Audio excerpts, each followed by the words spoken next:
All right, welcome everybody to this special segment of the Tentacles of Cuyahoga County, where we take a deep dive into this evolving challenges and philosophies of modern law enforcement. And today I'm joined by Chief Doug Miller of the Apple Creek Police Department. Chief Miller is known for his forward-thinking approach and his willingness to tackle tough topics head-on. With nothing off the table, this conversation promises to be insightful and unfiltered. Before we get into it, we are live for the first time, at least for me. Feel free to leave chat or leave us a speak pipe message at the link below. I've also put a link in the chat. Hang on, let me find the link here. This is the contact link that's also in the chat. You're more than welcome to either leave a chat message or leave us a voicemail. And the voicemail, even if you're getting the recording and you're not hitting us live, you're watching this later on, you can feel free to leave a voice message at the speak pipe, and I'll either forward it to Chief Miller or we'll save it for a subsequent video. So, Chief Miller just got off duty. Apparently, working a pretty long shift. Is that right? I did. But I'm glad to be here, man, and thanks for having me again. It's my second time. I really appreciate being on the podcast. I'm going to eat this chicken as I'm starving. I apologize. So I broke this up, and especially because we did live. And if I hadn't sent you the messages beforehand, I probably wouldn't go live. But I already sent you the questions, so there's no secret stabs at you or anything. So I sort of divided this up. We're talking about modern philosophy on running a police department. So first question. What does the modern police department look like in your eyes? Yeah, so there's so many influences. I looked at you gave me 20 questions you sent, and you're always so quick and good at that. I looked over them. I did not prepare anything. I just thought about them. So the modern police department has a lot of entitled me police officers. And maybe that's not deliberate, but there's a lot of me involved. I remember just when I started, we were hunting jobs. We were hoping for a commission. We were Roger that, yes, sir. Now it's, what can you do for me? And I might work for you, maybe. It's an entitled group of younger police officers that have been spoiled because we need them more than they need us. And it is humorous because and it actually has nothing to do with law enforcement, but when I went and got my degree for corporate communications, we actually talked about there was actually classes that referred to supervising millennials, and that's sort of the telltale heart of a millennial, in my opinion. And no offense to any millennials out there, it's just a different mindset from what us older generation thinks of, and so sometimes. Like that book that came out, I don't know, when men are from Venus, women are from Mars, whatever. It's just the ability to communicate with each other. So it was good class, but I understand completely what you're saying. So the modern police department is filled with entitled people. And I don't blame them. I'm not picking on younger police officers. I'm saying is, they grew up in a generation of instant gratification with social media, phones, all these other things. When you get to a police department, they're usually a little bit farther behind than what they'd like. So it's, what can you do for me? And it's unfortunate, but that's kind of where we're at nowadays. So a big buzzword when I was chief, and I honestly thought that it was on the verge of ending anyways, but I wanted your opinion. We're talking about community policing. Is it even a thing anymore? And I noticed, hang on, I do have to put up, I don't know if I actually have it queued specifically to that section, but and of course, Facebook, I think because we're live on Facebook, it closed my post to you that I wanted to bring up. But it was basically you've done a lot for Apple Creek. In your short time that you've been there, and the event that you took for the drunk driving, where you were offering people free rides home and you had coordinated. That community caused police. me so much headache, brother. That caused me so much headache. The public is tough. Yeah. So is community policing a thing anymore? Yeah. So 3.5 months. I don't want to sit here and not act like I've been a chief of police for a long time. I was a deputy chief at Put in Bay for a few years, and so I got a pretty good handle on community policing, the importance of it, what's important to the stakeholders, right? Our stakeholders are council, the people we work for. And if you're an agency like me, we average one call a day, maybe even less, sometimes a little bit more. There's really not much more to do than focus on the community efforts, which is I did so much for Thanksgiving and for 6 families. I had 14 kids we sponsored all through donations. And, I was thinking to myself, what can I do for New Year's? And I had seen Safe Ride programs before. And I said, you know what? I pulled up, I Googled it. I didn't invent this wheel. I Googled it and said, hey, you know what? I think I can do that here. And we did it. And there's a lot of pushback, Chief. There's a lot of pushback. Pushback from residents, or what do you mean? Pushback from if you could say. Yeah, I can. I mean, there was pushback. I'll be honest with you. I mean, it is what it is. The council had questions. We'll put it that way, right? Are you using company time? Are you using company vehicles? Are you using company money? And at first, that's what I was like. You know what? I might do that. The Safe Ride Home program. We'll pick them up in a police car. And I was thinking with my heart and not liability. Not how I need to think. So I contacted a company contacted me on Facebook and said, hey, I want to work with you. And it was a taxi company out of Worcester. And I told him exactly what I was looking for. He said, yeah, no problem. We'll help you. I said, if it gets too much, I'll cash app you money.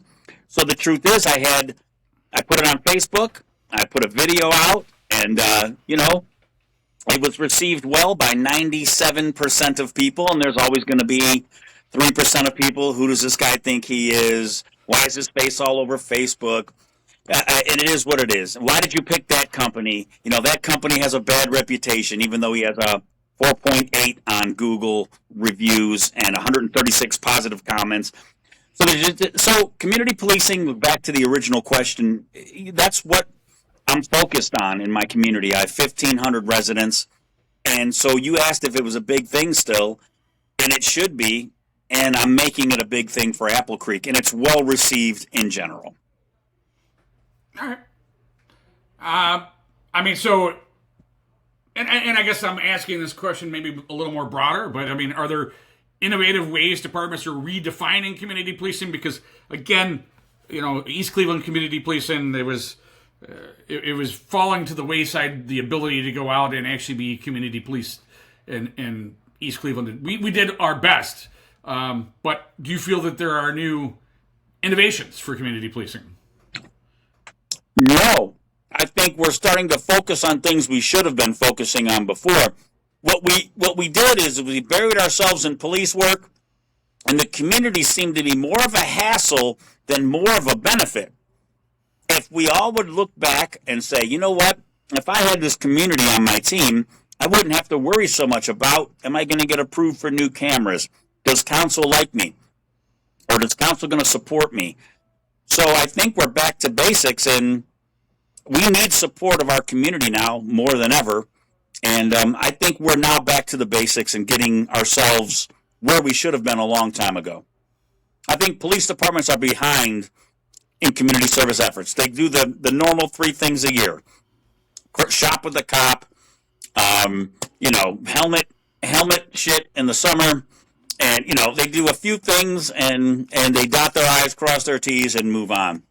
I think now police departments are realizing how important the community behind you is.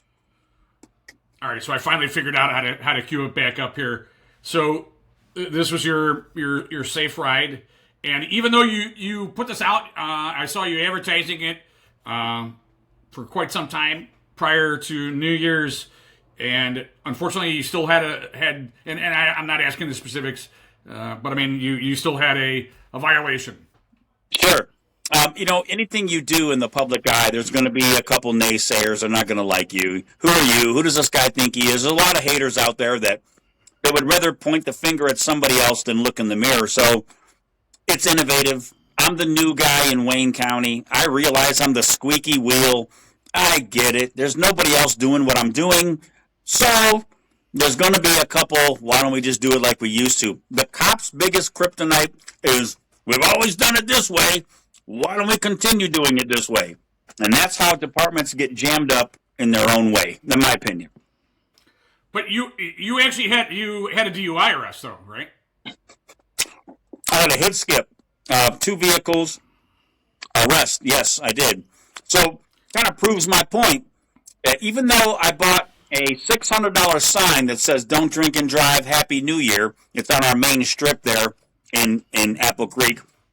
And even though I put out a safe ride, call me, no questions asked, I'll get you a ride home, I still had a guy who decided to drink heavily and drive, and I was able to secure that arrest with some help of some citizens who saw that vehicle and where it went, and I was able to get that arrest. So it proves my point that it was needed, and I'm glad it did. I'm not glad that it happened. I'm glad that I'm able to show that, hey, no matter what you do, people are still going to drink and drive. No matter how much deterrence, and deterrence is the best word I can use, no matter how much deterrence you do, people can still make bad choices.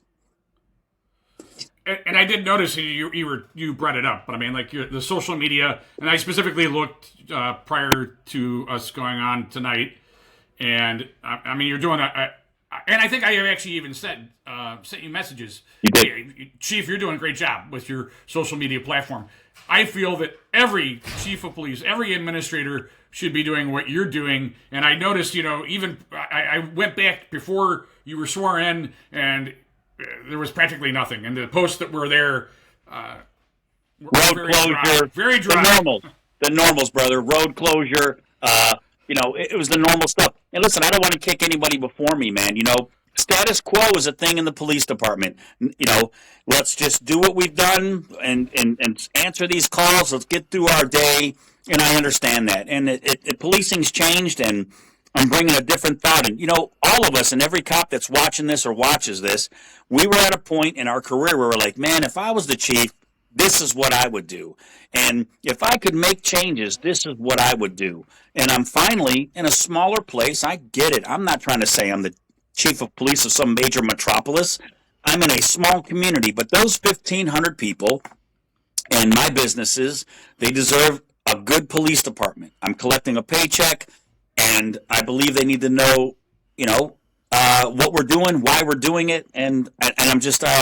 Maybe I'll stop putting my face on Facebook. All my haters watching, I'll try not to put my face on Facebook as much, because I think that's what's pissing people off. I totally disagree with you, though. You are the chief administrator of the department, and your face should be on Facebook. And I think you're doing. I told you before. I think you're doing a hell of a job. I mean, you're doing a lot of community policing. You're doing a lot of interaction with the residents, and you're never going to make everybody happy. So just get over that right now. No. You're going to have the hater. You're going to have one hater. Just like this video is going to have one thumbs down. At least. It always happens. Do it now. I think it's the same person. Do it now. Whoever's going to thumb it down, do it right now. I want to see it right now.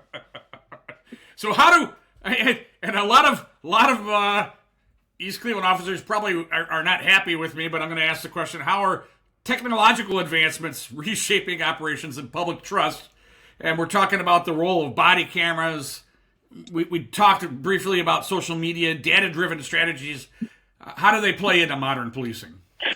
All right. So we talked about this before. The modern citizen, they think they know what we do because they watch CSI and they watch police shows. They watch cop shows. They seem to think that they have an idea of what we do. What they don't see is yesterday, my 15 minutes of day before yesterday, this OVI tracking them down. I had 2 cars that were hit. I had to get witness statements. So the 15 minutes that I had to do is I'm still doing paperwork. It's 6 to 12 hours. Crash.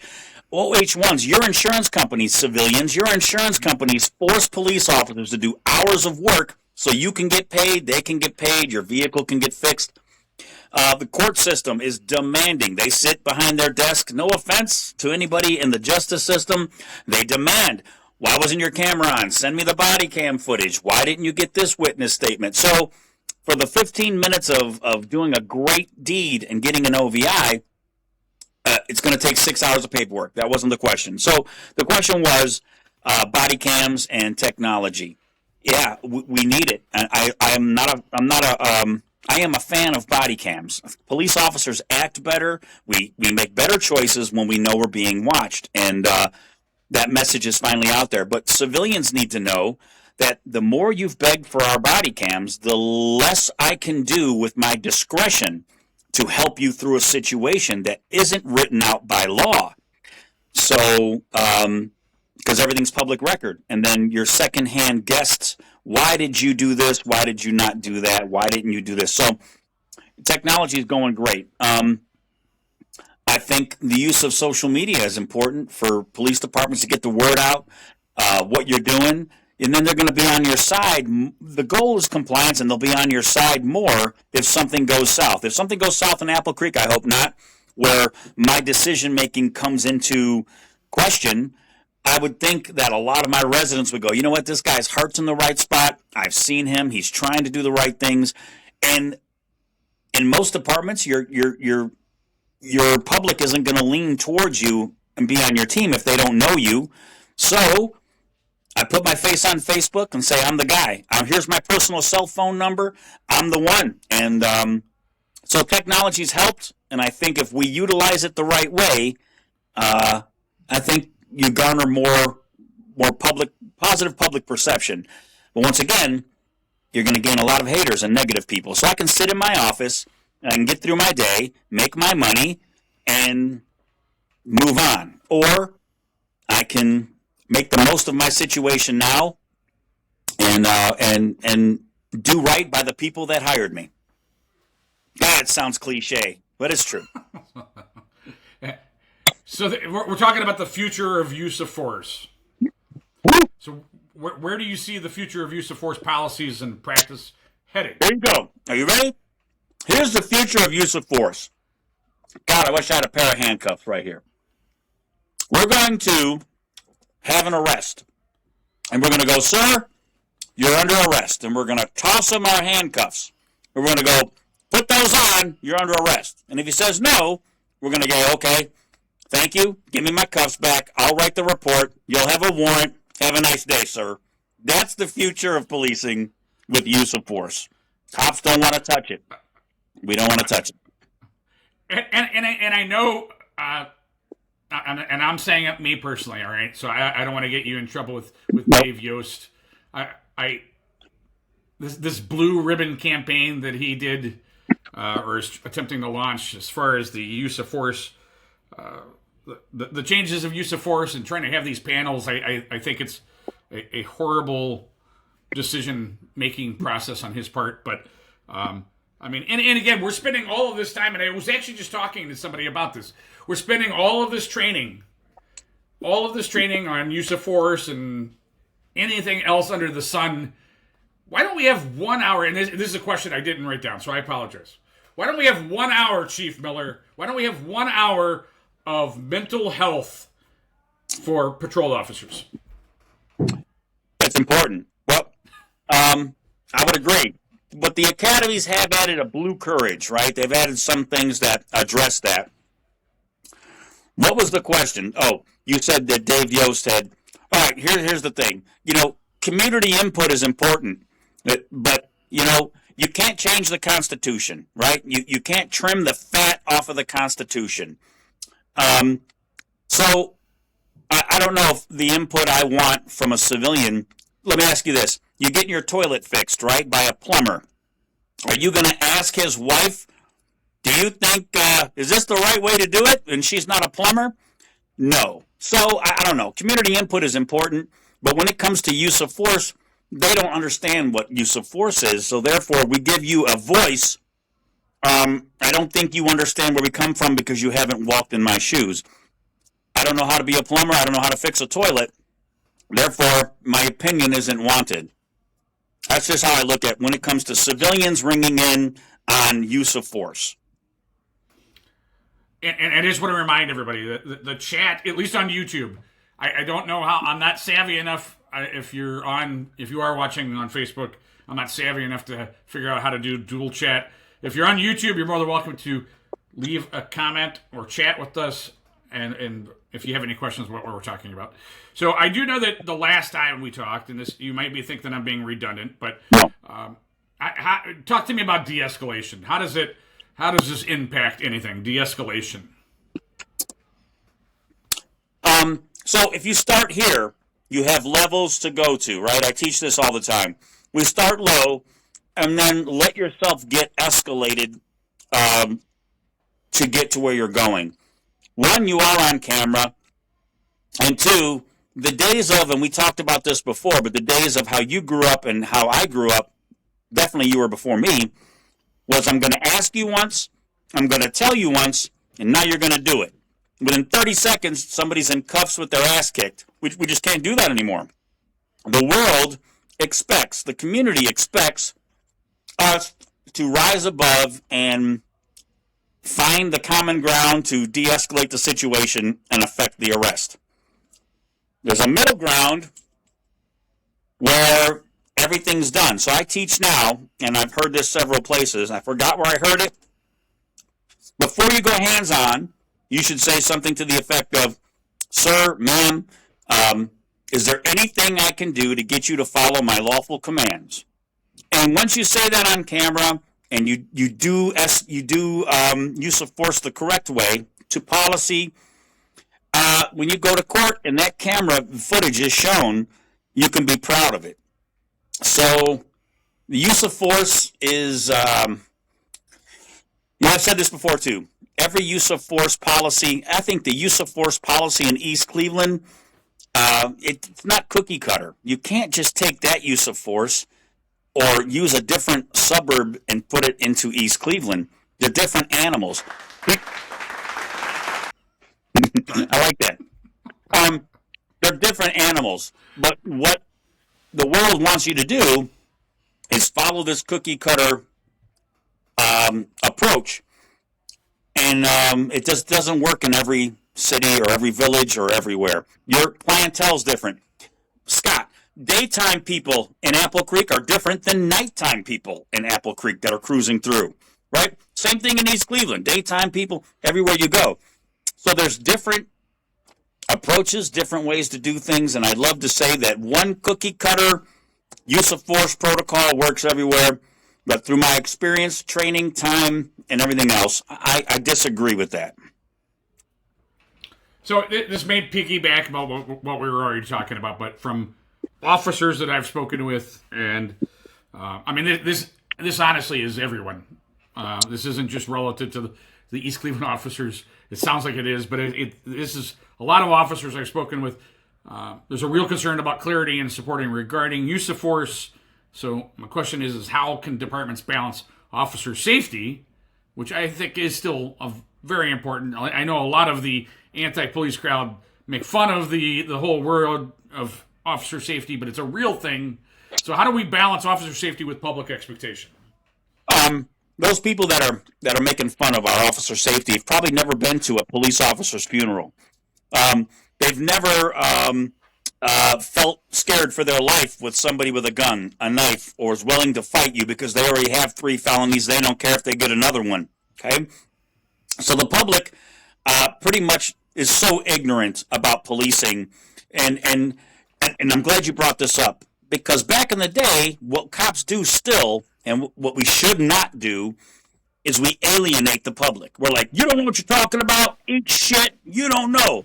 What we need to do, and since I teach online, I've taught online for years with a lot of young college students, the liberal mindset, is instead of telling them how wrong they are, I open doors and avenues to show them a different way to see things. So that you brought that up, I think what police officers need to do, instead of the us versus them mentality, when somebody is all cops are bad or that you're a piece of shit, we don't like you, if they're open to it, you try to make them understand versus tell them how wrong they are.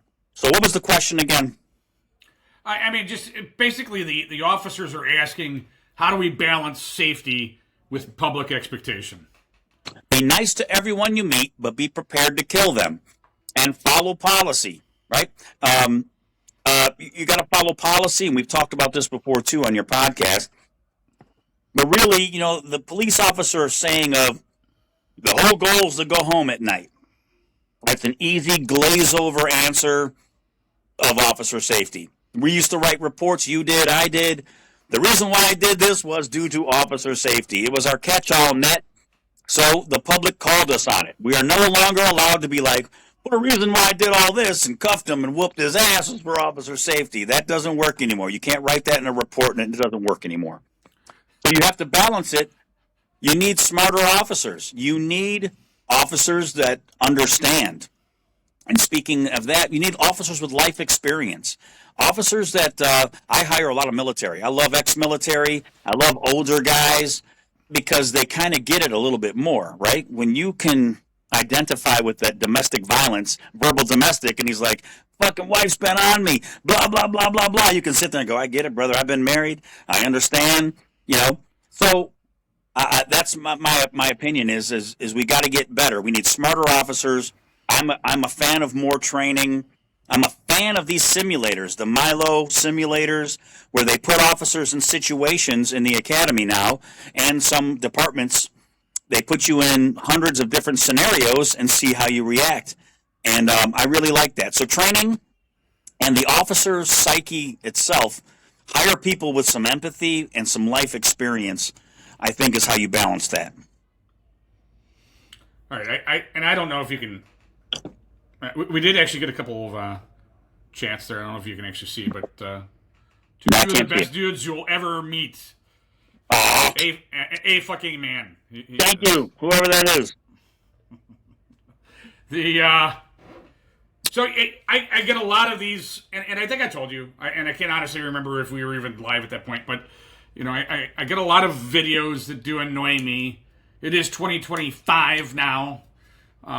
We get all of these, I get all these videos sent to me from the anti-police crowd relative to First Amendment auditors, the difference between public property and private property, and it does aggravate me in some regards because it's 2025. If officers, in my opinion, and I'm going to let you voice your opinion, if officers would just respect, hey, these are their rights, no matter how annoying these people are, it's their right, there would be no more videos. There would be no more interaction relative to this. And I don't understand. It's 2025.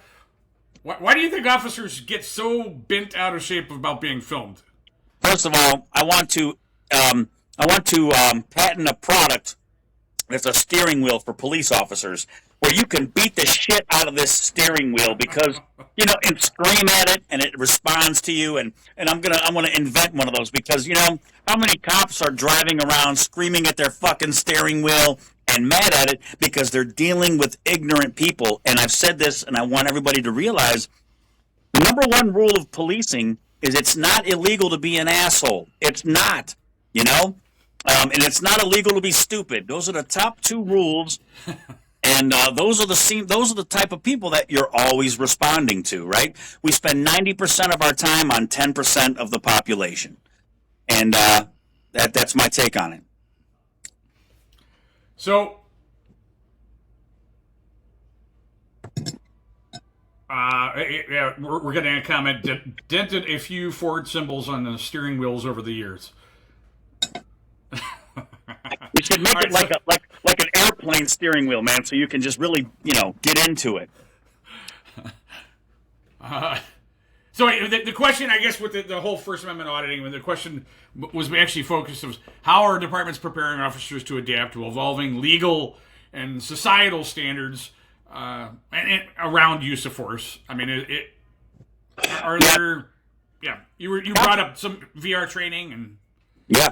Cops don't want to get involved anymore, right? Back in the day, we'd be proactive, figure out what we got, all right, and use some empathy, use some smarts, use some prior experience, and we solve problems, you know. The public doesn't know that that I did fix an old lady's toilet in East Cleveland. Okay, she had called. It was right there, right behind the gas station. What little road there that's always had problems? You know what I'm talking about? Behind Shaw, the gas station. Way, something, way.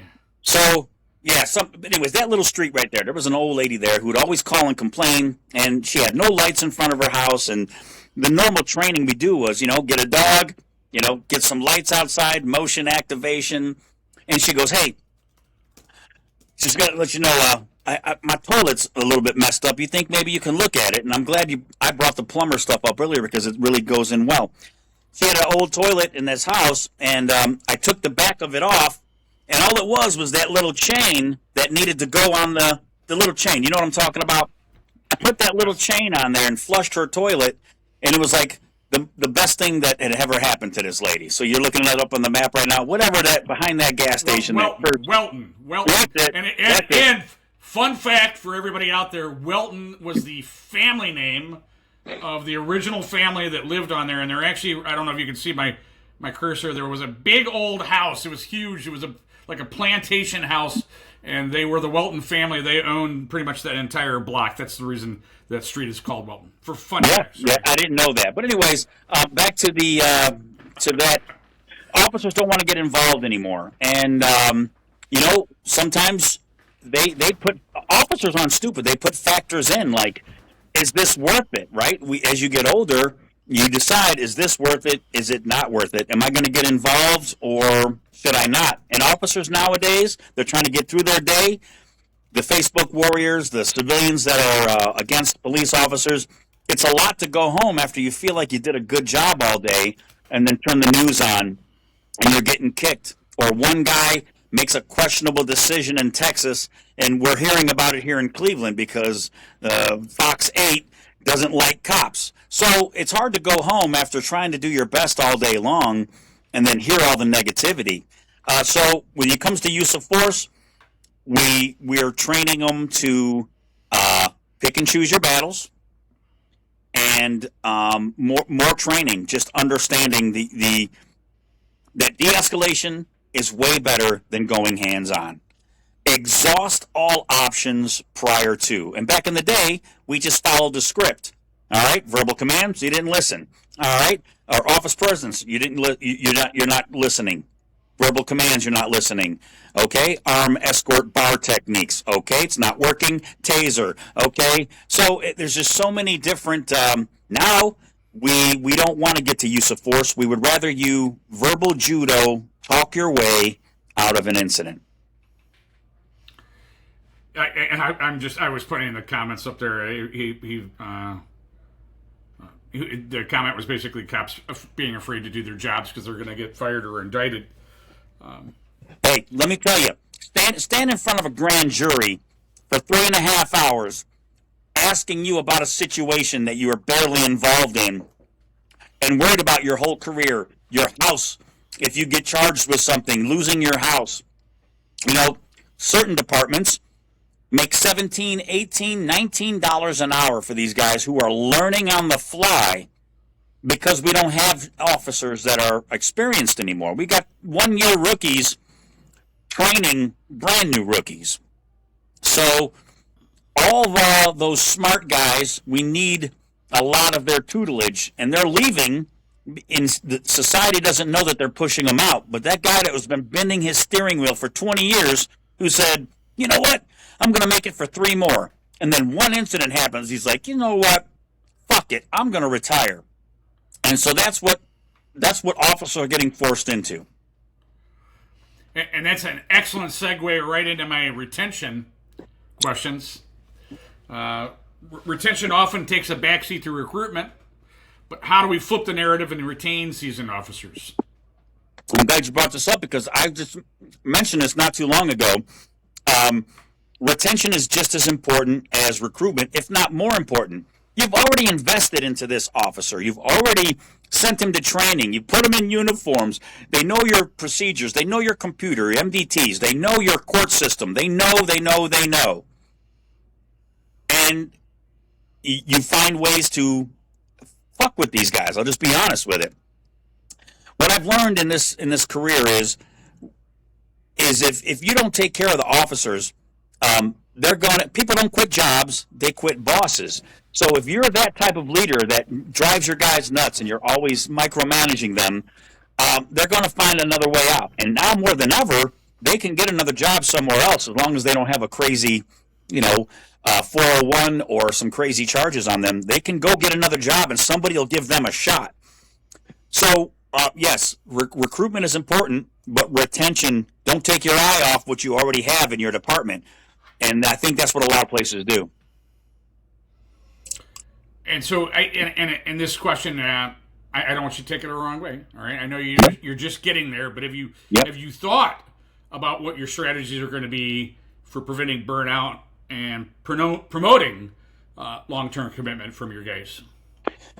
Yeah, man, it's not nitpicking them to death, right? I think that's the biggest thing. When senior cops get tired of fucking with the public, they fuck with officers. And I've seen that throughout my career, and I know you have as well.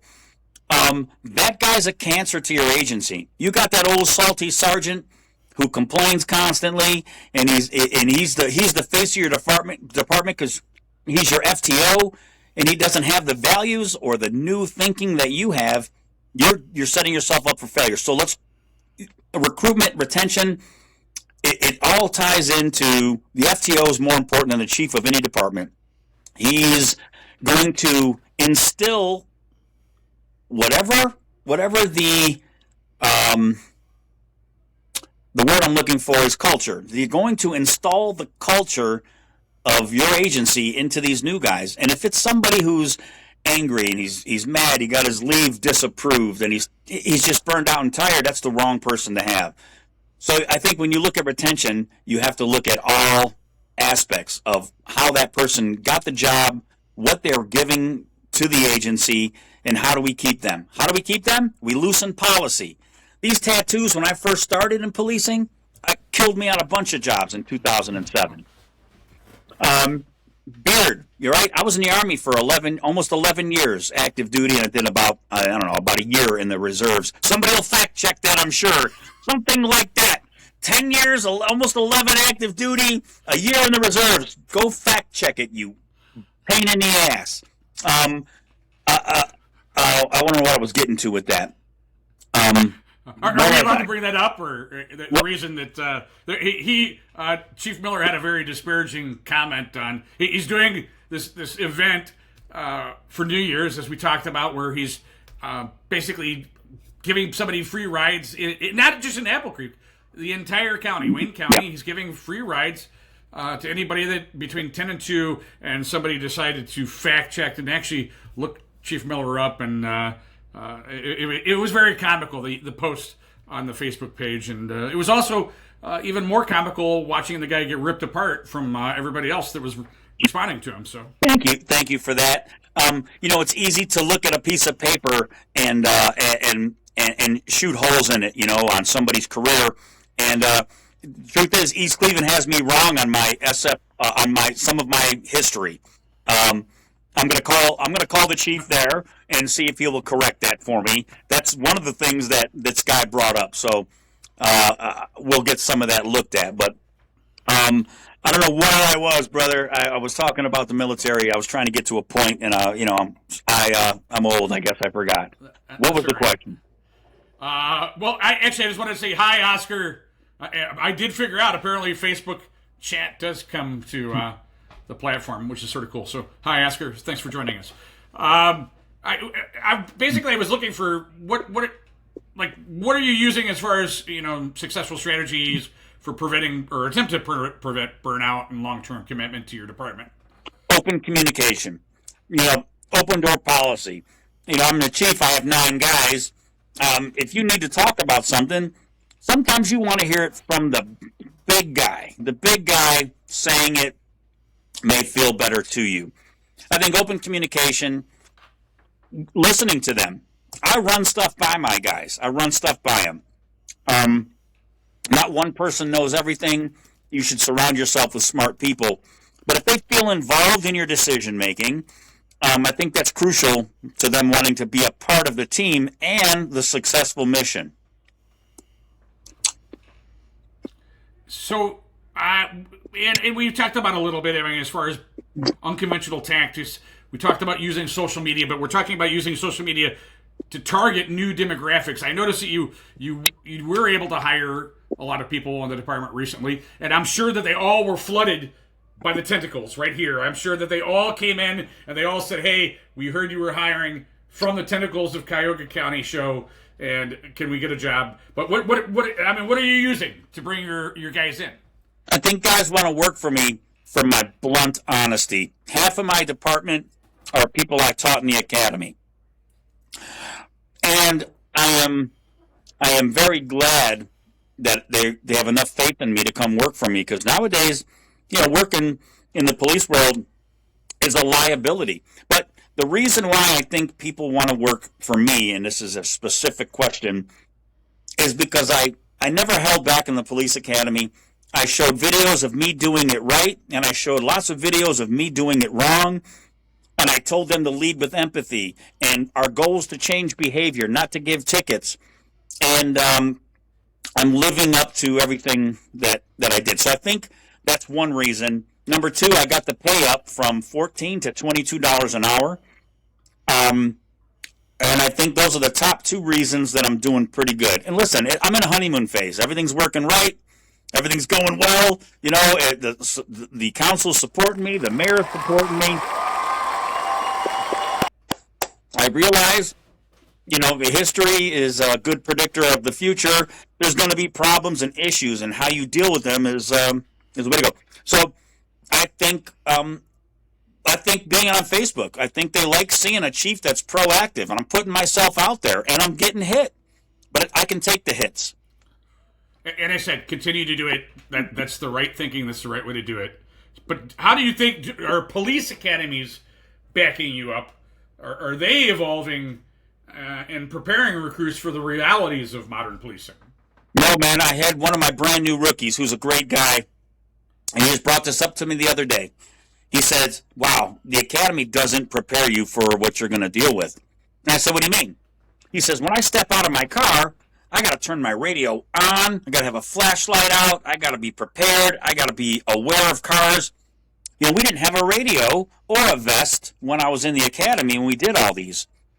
Number two, he said, not enough scenario training. And I've been saying that for years. We need scenario training. It's great to learn it. When we do a class, building searches, we should, at the end of it, we should all do a scenario. Same thing with stops and approaches. We should do tons more of those. Every month, if you learned SFSTs, stops and approaches this month, let's do a scenario of a drunk driver, and let's learn how to make a stop on that car, pull them out, and do SFSTs. This builds confidence in your officers, right? Cops will not do anything they're not comfortable with. We don't want to look bad. We're on camera. So if I haven't done an OVI in a couple years, I'm going to shy away from them. I'm going to give you a verbal warning, park your car, get a ride home, because I'm not confident. So to answer your question, you need confident cops, and that comes through training and experience. And if you're sitting on your laurels and you're doing it like cops' biggest kryptonite is saying, "This is how we always do it. This is how we've always done it." So back the academies, they are bound by what the state wants them to, whatever the new hot topic is, right? You have your basic 700 hours, stops and approaches, building searches, driving, firearms. And then every year there's a new hot button. 1 year it's de-escalation. The next year it's use of force. The next year is mental CIT stuff. So I don't know what 2025 is going to hold, but the commanders of academies, you're supposed to teach SPOs.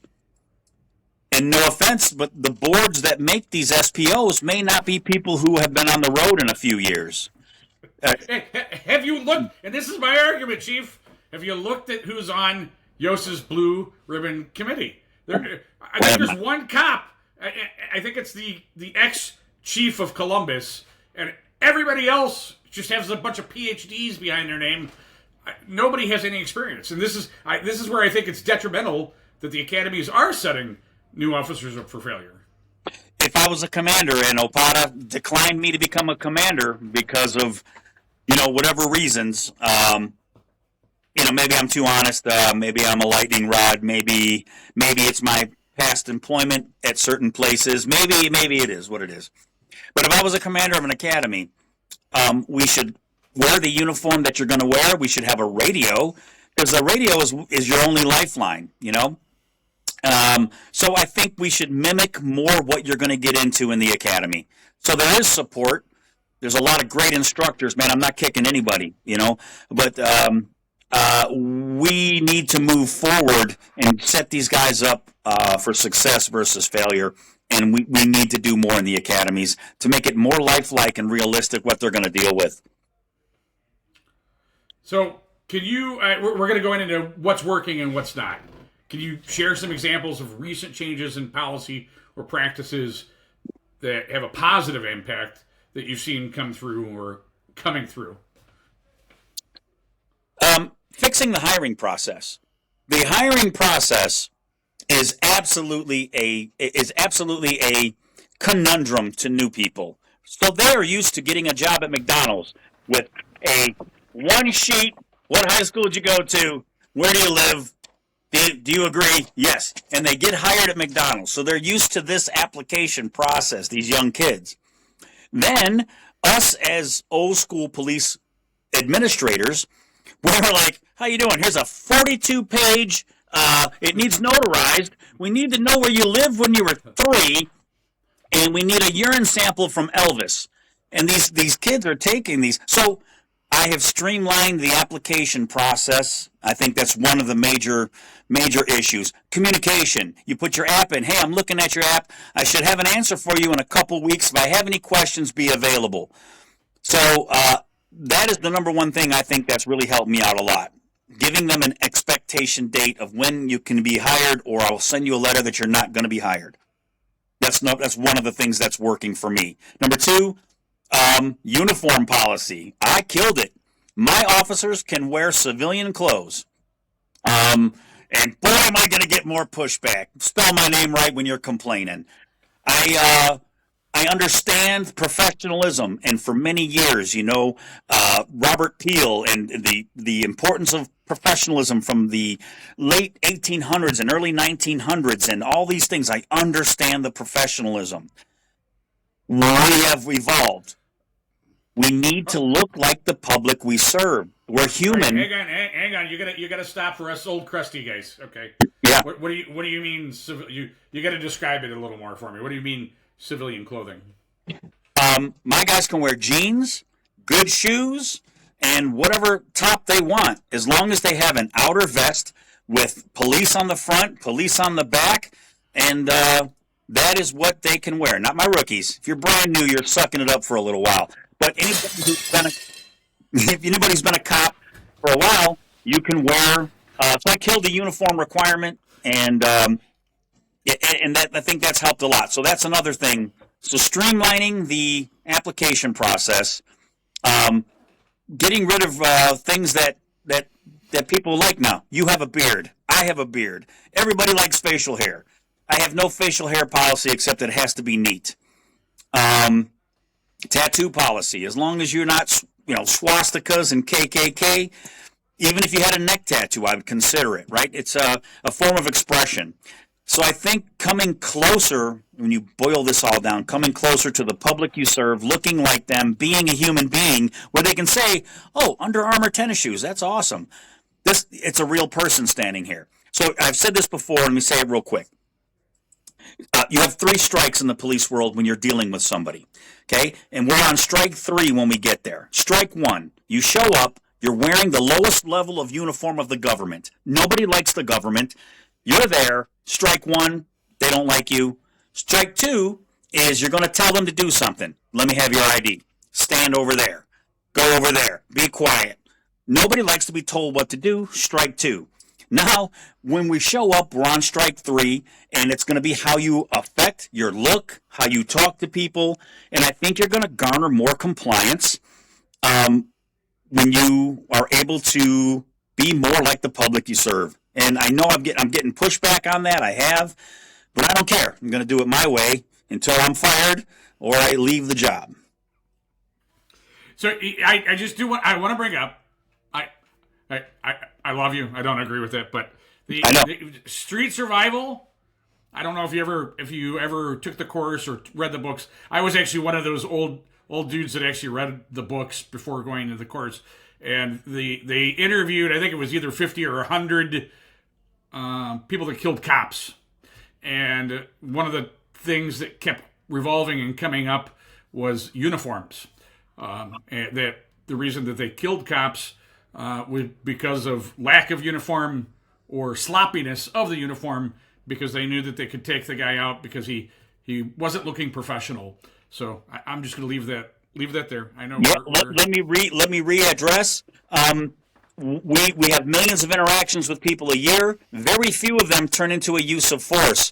If our goal is compliance and less use of force reports, I think my way of doing it is going to be the way of the future versus the exception to the rule. But that's, like I said, there's going to be people that disagree with me. You're old school. I have nothing wrong with that. I understand the uniform look.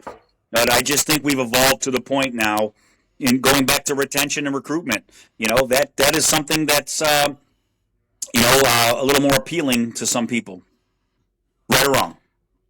No, I agree. I actually hated, if you see, I normally don't ever wear a ball cap, and there was actually a specific reason I'm wearing this ball cap, but I'll get into that later. But I hated baseball hats in law enforcement. I despised it. I allowed it to happen because I knew that guys like to wear their baseball caps. I despised it. I just didn't think it looked professional. Boy, that's just me. I'm old school also. So. I get it. No, I get it, man. There's nothing wrong with it. We all are who we are. Yeah. So what innovations, whether in training or technology or public outreach, have actually exceeded expectations? Drones. We needed one in Wayne County the other night. Not me, sheriff's office did. A thermal drone. And fire departments are up on this. The police departments are not nearly as up on this as they should be, but fire departments are. So one piece of technology that's really been helpful, it saves, anytime you go hands-on, that's a potential liability. If we can bring things to an end with pictures, video, thermal cameras on a drone, so that's one innovation I think that's helped us nab criminals and that we needed. MDTs, I don't think they've helped. I think computers, technology is either a home run or a strikeout. There's nothing in between. You're either, this is awesome, or this fucking thing doesn't work. It's terrible. Officers, I think, are relying too much on technology. I've had this out at my job that I'm at now. I'm old school. I want everything called out over the radio. A lot of guys will clear their traffic stop on a computer. Well, everybody who's been listening to your traffic stop has to look at the computer to see that you cleared with a verbal warning. If I'm sitting in my office, I don't look at a computer of an MDT that's in the car. So I just think we're losing. Sometimes I think technology helps. I think other times, I know officers that if you turn their computer off in their car, they can't make a traffic stop, they can't answer a call, they get tongue-tied on the radio because they're used to the technology. So, long story long, I think there's certain things that have helped. Garfield Heights, they have this new thing. Did you see this? It's on the front of their car. Huh? I think it's called the Wrangler. So, those who don't know, it's on the front of a police car. It shoots out a net, and it grabs the back tires of the car you're chasing or pursuing, and it leads to an end of a pursuit. I think that technology is great. So I think there's a lot of great technology that's bringing police forward. I also think the more we get used to these computers, the more we're losing the art of policing and voice contact. When you call off a stop, Scott, I know what your voice sounds like. When you call for a 10, another unit, a backup, we all have a feeling and a vibe. I just think sometimes computers and technology take away from safety. It's Grappler. I apologize, Grappler. I'm going to go back. You're absolutely right. As far as calling something out of the radio, That's paramount. I mean, officers might be out of their car themselves. They're not going to have access to see what's going on the computer. And if you're not calling out on the radio, then officers have no idea that you've cleared the stop or what's going on. This is the grappler that Chief Miller's talking about. Yeah, play that. It's going to make us go then. We'll watch the commercial, but this is important. Yeah.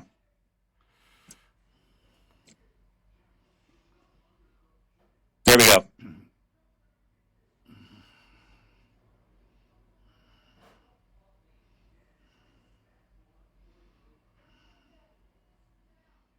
And in a safety way of looking at it, that's a way safer way than using a pit maneuver or following it till a supervisor allows you to stop it or what have you. It's the way technology has helped us. I do agree, but I want you to look at my only concern. If you recall, I don't know if you recall, I had instituted a device. What the heck was it called? Oh boy, it fired a GPS puck systems. I've seen that. Yeah, it's got like super heavy oil on it or something that sticks to the vehicle. So I implemented that, and I received nothing but heartaches from officers about what a piece of crap and didn't work. My only concern is look at how close this cruiser is having to get to the suspect vehicle. And generally, and maybe things have changed, but suspect vehicles knew they would actually brake check officers, causing them to get in an accident, setting off the airbag to deploy in the officer's face. That was my only concern when I saw this, the grappler. Look how close you have to get to that car to get it to actually work. That's my only concern. Chief, you know this as well as anybody. You can't gain something in the police world without losing something, okay? If you gain a tactical advantage, you lose information or sight of something. If you gain information and sight, you lose a tactical advantage. So, man, we can beat everything apart. It's 1.0, the Grappler 1.0. And I like what I see. Maybe the Grappler 2.0 gives me more distance. Maybe the Grappler 3.0 is whatever. Taser, same thing when they started off, They finally figured out the barbs needed to be longer so they would stick into thicker clothing.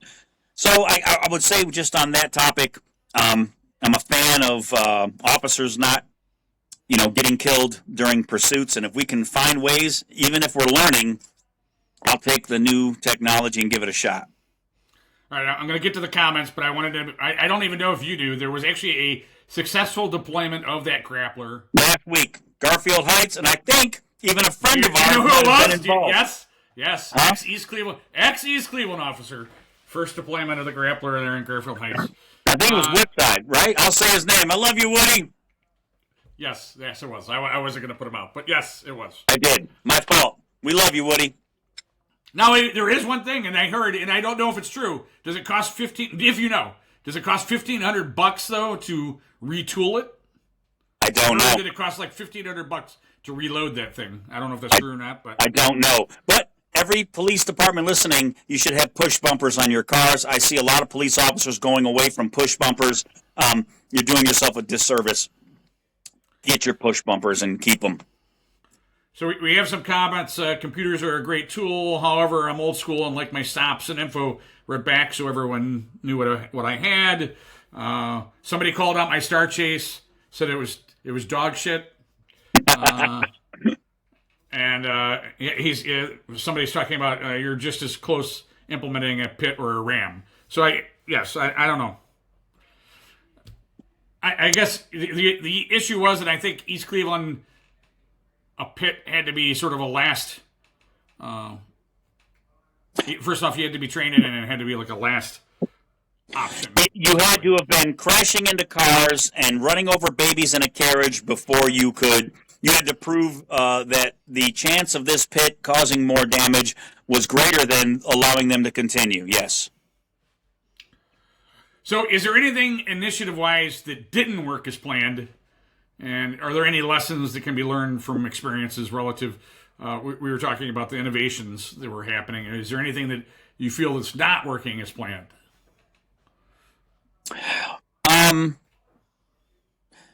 Yeah, I think I think you need to hire guys that match your agency and what you're looking for in your agency. I'm looking for guys that are community policing orientated, guys that really care about the public. You know, everybody in the academy sits there and says, I want to help people. I want to make a difference. Deep inside, a lot of us want some hero factor. I was in the military. I liked recognition. I liked awards. What's holding us back is the state potentially trying to make 18-year-olds police officers. I just don't think you have enough. Are you familiar with that? Yes, I am, and it's a horrible, horrible idea. I have no idea what they're thinking.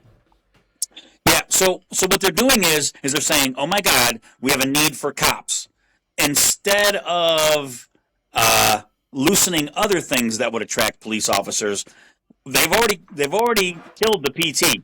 The PT is nowhere near what it used to be. Did you know that? Yes, I also heard, or I actually read it in the the Blue Ribbon campaign thing that I was reading. Yes, PT is going to the wayside also. So they're addressing. I get it. You know, they're trying to find innovative ways to get more cops on the road. A friend of ours just tried to get back into policing, and it's been nothing but a red tape from OPATA, and I've been trying to get him back in for a couple months.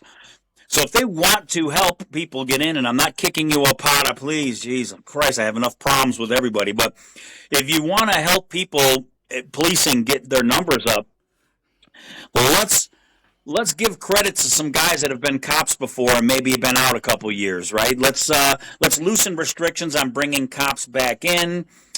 This CIT, it's easy, I get it, but cops are tired of CIT training. They're tired of waiting till November to do 24 hours. You approve this, you don't approve that, sign in, do that. Find ways to appease police officers. I think that's going to be more important than adding more restrictions. So we need more cops, and I think the best way to do it is there's a couple ways to do it, but dropping the age to 18 is not going to work. All right. So one of the comments says, although I agree 18 is way too young, however, they send 18-year-olds overseas. So what's the difference? Here's the difference. Overseas, I got a platoon of 60 other guys. I do exactly what I'm told. I'm with everybody else. In the police world, you're in a car by yourself. You've got $80,000 worth of equipment, and you've got to make decisions on the fly. Use of force in the military is they shot at us, send over the Air Force and blow that place to shit. With us is we have to have commensurate use of force. It's comparing apples to oranges. Thank you for your comment. Totally disagree. The military is a great place to learn discipline and everything else. But the police world, you're making decisions on your own versus the military, you are listening to mainly decisions of people above you. So are there any specific areas where you feel the profession is struggling to adapt or modernize? Yes. Shannon! Hey! I want a drink. This is Joe Rogan style, so let me call my wife in. I'm off duty. I'm at home. Somebody's going to be like, are you driving? He's probably going to drive later, and then professional, suck it. What was the, hi Frankie, can you bring me a bottle of Jefferson's, please?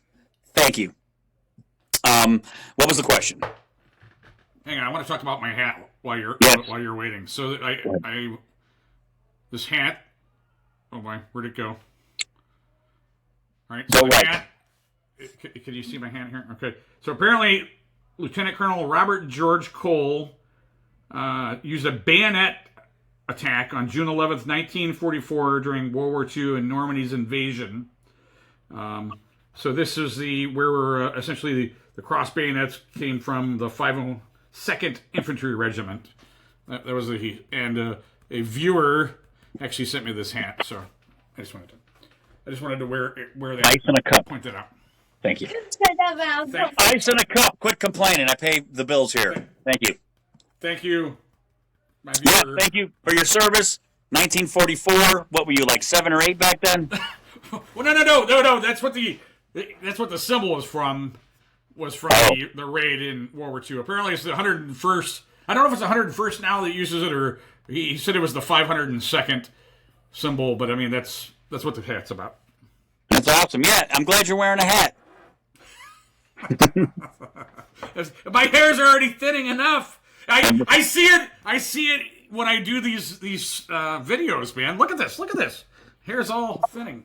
I know, brother. I got the same problem. I got more ear hair and butt hair than I do head hair. It's annoying. All right. So, are you cocktailed up?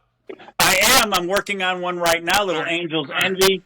I want them to send me a hat or something for promoting their product to our 9 viewers. Yeah, we got 5 on YouTube, 2 on Facebook, and I didn't promote this at all. So this was my first time trying to go live, so I wanted to do this sort of without any. You're like, what person do I want to fail with on a live show? Doug Miller. So the question was there any specific areas where the profession is struggling to adapt or modernize? Yeah, it's your old sergeant I talked about, your old lieutenant who's not willing to open up to the new ways of how we have to do things. And I think that is your biggest discouragement of departments. Because remember, these young guys come out of the academy and they hang on every word you say, sitting in the dummy seat of that car. And when you have those guys shitting on your agency or just tired of the career, I think that is the biggest impediment to a department's culture changing for the positive or for what's expected nowadays from our public. All right. So we're sort of towards the end. Hit the awe button. Oh boy. You have an awe button? Heartbeat. I have. What do I have, buddy? You have a wah. I don't. I just the plate glass. All right. But all right. So I mean, basically, I had left the last question. Obviously, if anybody in the audience has anything that they want to ask, go ahead and send those in for us there. But my last question to you for this episode was: what additional topics or areas do you think are critical for the future of law enforcement? And I know we've sort of touched on some of this. No. You sent me all these, and all I did was breeze over them because I didn't want to look over prepared. Right? That looks like I didn't want to look like that. So, what do we need to do more of? For the future. For the future. I honestly think ride-alongs before you work at an agency. I'm not sure if this ties into this question or not, but it just popped into my mind. I think we should show our agency what is our strengths, what are our weaknesses. I think we need to be honest with our officers more moving into the future with what our goals are as a department, and here's where I want to go, and here's where you want to go. Asking them, what do you see yourself doing in 5 years? And then every year, give them the training they want. I'm sending guys to FTO school. I'm sending guys to schools that maybe aren't as needed in Apple Creek, but I want to prepare any guy that works for me. I want to prepare them for wherever they go next. And so I think transparency is a big word, and I think instead of holding all the secrets to the dark side of the castle is probably not the right way to do it, and that's what most agencies do. They let out little bits of information as you need it. I just think more transparency is probably the best way in the future. Stay with the trends, right? What's the new hot topic now? Mental health or use of force. Well, I'm just so sick of use of force. But stay with the new trends of what's happening and more transparency from your police department. So who's the chief that you know out there? You know somebody else in the neighboring department out there in Wayne County? Yes, boy, he hated that I put a picture of him on Facebook, so I'm not going to say his name. Yeah. So then he definitely would not be open to a round session. Yeah. No, he's definitely not into that. But he's helped me out a lot. And actually, my lieutenant out at my police department, Mike Allison, he's a very smart, knowledgeable guy. He's helped me out so much since I've been there.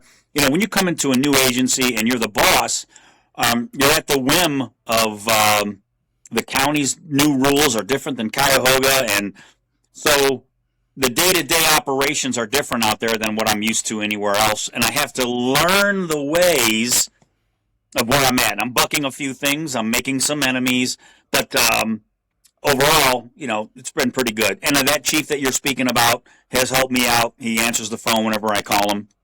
So I'm getting support. I've got chiefs that are calling me that are, what are you doing? I like it, but if it works, we'll do it together next year. If it doesn't work, you're an idiot. So I'm that was the safe ride thing, So I'm getting support. I'm looking forward to meeting. We have a new sheriff in Wayne County, Tom Ballinger. I'm looking forward to meeting with him. Hopefully, it's his county, and I'm just a chief in his county. I use his dispatch. His officers back us up. So I want to meet him and see what his expectations are, and I want to get on board with him and what he's got going on. Is it 8,500? That's it. Still used. I had the fortune of working in 2 different locations in Wayne County, Creston and West Salem. I worked in Creston a long time ago, 2013. 10, 9, somebody will fact check it. 2000 something, I was in Preston, yeah, maybe for a little while. Chief Carr, what a great guy.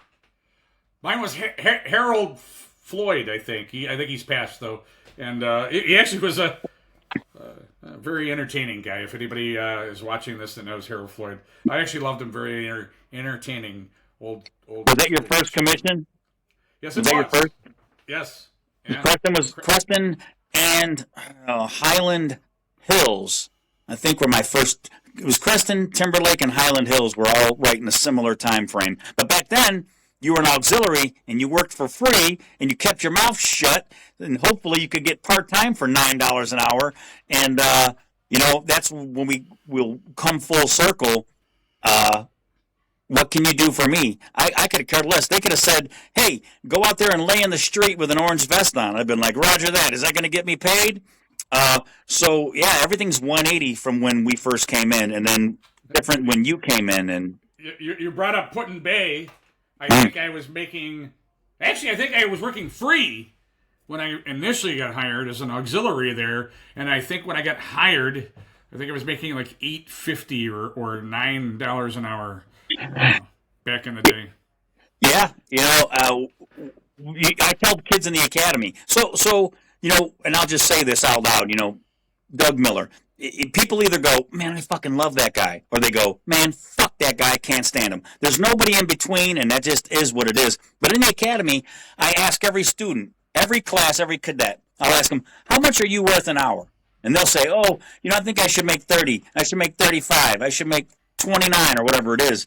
And I say, for your first year, you're not worth fucking $5 an hour. You're a liability. You can't make a decision. You're in my dummy seat. I got no free time. So your first year, you're a liability. You don't know anything. And I make enemies when I say that. But I want to put them off their pedestal. They seem to think that when they graduate the police academy, that you should go out here and be worth all of that money. And it's unfortunate. Truth is, I wasn't worth a shit my first 6 months, year in this job. Neither were you. Nobody really was. We were learning a profession that you can't learn in 800 hours in a setting. It is very interesting because I recall when I first got hired actually in East Cleveland that you literally we were FTO'd for a year, and we were FTO'd by a guy that had 22 years on the job.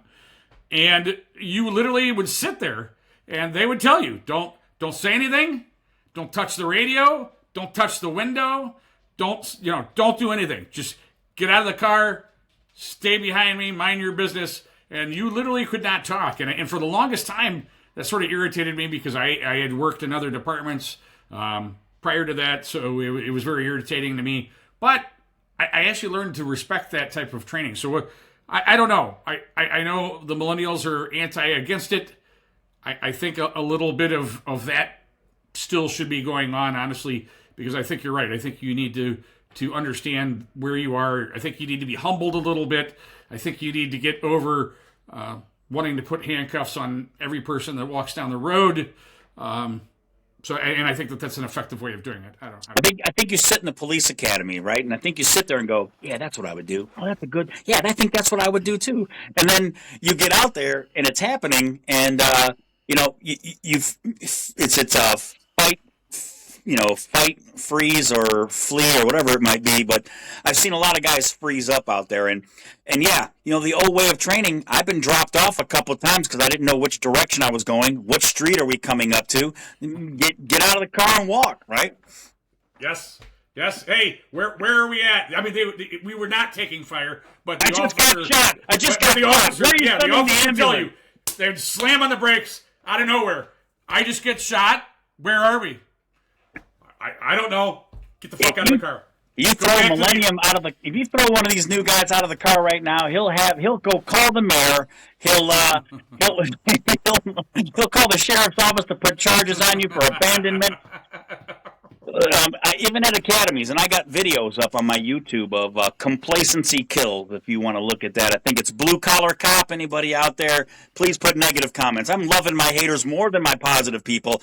Please put your hating ass comments out there. You don't bother me, but. Blue Collar Cop, I've got a video called Complacency Kills, and it's me talking to an academy class, and it's Kent. I'll just say it. I love you, Kent, but they're a little restrictive on things. You couldn't make them do push-ups. So I told them at the beginning of stops and approaches, I said, I'm not allowed to make you do push-ups, but so here's your choice today. I can do it my way, old school, and you can do push-ups when you make a mistake. Or you can write me a 4-page paper, APA format, on officer safety. So you get to decide what punishment you're going to deal with today. You know what, Scott?